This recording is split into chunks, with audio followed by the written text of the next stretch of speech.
Hello friends, তোমরা কেমন আছো? আশা করছি তোমরা সবাই ভালো আছো। তো আজকে তোমাদের সামনে যেটার জন্য আসা, আমি বলতে গেলে 1-2 দিন থেকে ভিডিও দিতে পারছি না। আমার নতুন চ্যানেল, তো আমার হিসাবে রোজ ভিডিও দেওয়া দরকার। তো আমার ফ্যামিলিতে বলতে গেলে বাড়িতে একটু প্রবলেম হয়েছে।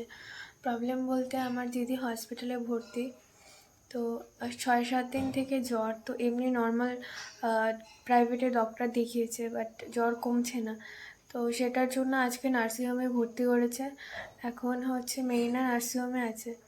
তো বাড়িতে একটা খারাপ সিচুয়েশন থাকলে কারোরই ভিডিও করার মুডটা থাকে না, বা ভিডিও করব সেটা নিয়ে কি কন্টেন্ট। আমার তো কন্টেন্ট যে আমি ডেলি ব্লগ করি, কোথায় যাচ্ছি না যাচ্ছি, তো কি করছি না করছি, বাড়িতে কি করছি, আমি A to Z তোমাদের সাথে শেয়ার করতে চাই বা করি। তো 2-3 দিন থেকে আমি সেরকমভাবে বেরোচ্ছিও না। লাস্ট তোমাদের সাথে মেলার ব্লগটি শেয়ার করেছিলাম। তো আমি আবার বাড়ি থেকে বেরোচ্ছি না দিদির শরীর অসুস্থতার জন্য। আর আজকে তো দিদি মানে নার্সিংহোমে ভর্তি হয়েছে। আজকে আর কি ভিডিও বানাবো, তোমাদের সাথে কি শেয়ার করব, সেই জন্য আমি তোমাদের সাথে ভিডিও শেয়ার করতে পারছি না। আমি যতটা পারবো তোমাদের সাথে নতুন নতুন ভিডিও শেয়ার করার চেষ্টা করব খুব তাড়াতাড়ি। আর ভগবানের কাছে প্রে করো যে আমার দিদি যাতে তাড়াতাড়ি সুস্থ হয়ে বাড়ি চলে আসে। আর হচ্ছে আমি খুব তাড়াতাড়ি তোমাদের সামনে নতুন নতুন ভিডিও নিয়ে আসবো। আমাকে যেভাবে সাপোর্ট করতে বা করো সেভাবেই করো।